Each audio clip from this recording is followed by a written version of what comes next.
ناظرین آپ کا خیر مقدم ہے۔ دھوکہ آج موضوع ہے، ذیلی موضوع جو ہے ہمارا، اور جو ہمارا ایک ترتیب کے ساتھ موضوع چلا آ رہا ہے وہ ہے اخلاقی اقدار۔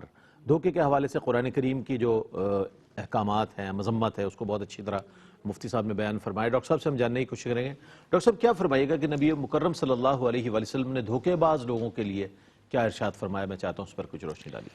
بسم اللہ الرحمن الرحیم وعلیہ صلی وسلم دائما ابدا علی حبیبک خیر الخلق کلہم یا رب بالمصطفیٰ بلغ مقاصدنا واغفر لنا ما مضی یا واسع الکرم۔ بعد ہم تو صلات کے ہمارے برادر محترم امجدی صاحب نے جس خوبصورت پیرائے میں قرآن اور حدیث کے حوالے سے بیان فرمایا ہے، بات تو واضح ہو گئی ہے۔ بالکل۔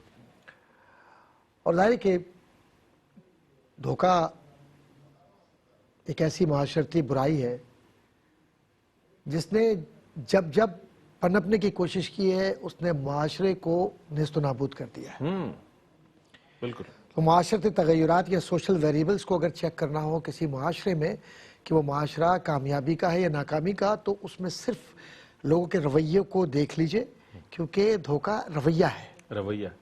اور اس رویے کو جس کو آپ نے نیگیٹیوٹی کے ساتھ یا منفی کیفیات کے ساتھ دیکھا اور اس کو ایویلیویٹ کیا، تو دیکھنے کے بعد اس کی اصلاح کیسے کرنی ہے یہ عام آدمی نہیں کر سکتا۔ یہ وہی کرے گا جس کو مصطفیٰ صلی اللہ علیہ وسلم کہا جاتا ہے، جو حضور کی ذات ہے۔ حضور نے معاشرتی اقدار کو دیکھا۔ من غش فلیس منا۔ ہاں بالکل۔ میں کہنے کو تو ایک چھوٹا سا جملہ ہے لیکن پوری کائنات ہے اس کے اندر۔ ہم میں سے نہیں ہے، نکال دیا۔ جس نے دھوکہ دیا وہ ہم میں سے نہیں۔ ہاں، اب اس کے باوجود بھی دھوکہ دے کر کوئی کہے کہ ہم یا رسول اللہ آپ کے، تو جس کو اپنانا ہے وہ تو کہہ رہا تم میرے نہیں ہو۔ اب سوچ لو ایمان کہاں ہے۔ اب معیار خود اپنا آپ متعین کر لیجئے، کسی کے بتانے کی اور کہنے کی ضرورت نہیں کہ ایمان کہاں گیا آپ کا۔ جب حضور نے کہہ دیا تم میرے نہیں ہو تو نہیں ہو، بالکل، اور تم میرے ہو تو اس وقت ہو جب تم میرے انداز سے چلو گے زندگی کے اندر۔ بالکل۔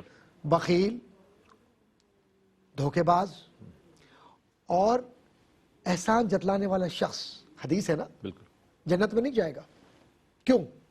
یہ ساری معاشرتی برائیاں ہیں اور یہ کبائر ہیں، لیکن ہم نے کتنی آسانی کے ساتھ اس بات کو اپنی زندگی کا حصہ بنا لیا کہ یار یہ دھوکہ کو دھوکہ تھوڑی ہے، اچھا یہ تو اسمارٹ ایک جو تھی وہ چال تھی یا ایک اسمارٹ موو تھی۔ یہ حکمت عملی تھی۔ حکمت کہتے ہیں اسمارٹ اسٹریٹجی۔ اسٹریٹجی۔ اچھا جناب، بڑی حکمت عملی ہے۔ کیا کیا؟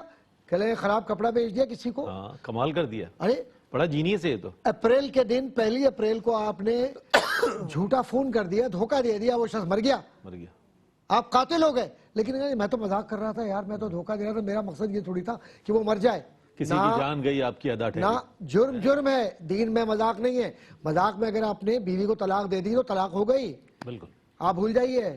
صحیح، بالکل صحیح۔ آپ نے غصے میں طلاق دے دی تو بھی اس کے بھی احکامات ہیں۔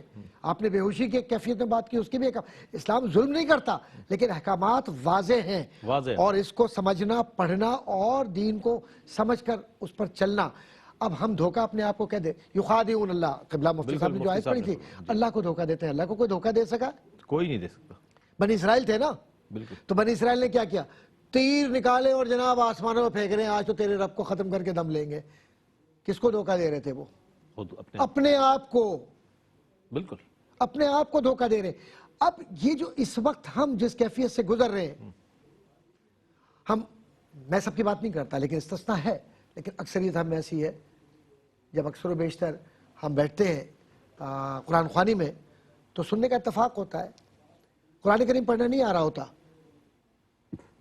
لیکن آپ انگریزی کہیے تو 3 گھنٹے تک وہ شخص انگریزی بولے گا، جبکہ حضور نے فرمایا کہ اہل جنت کی زبان عربی ہوگی۔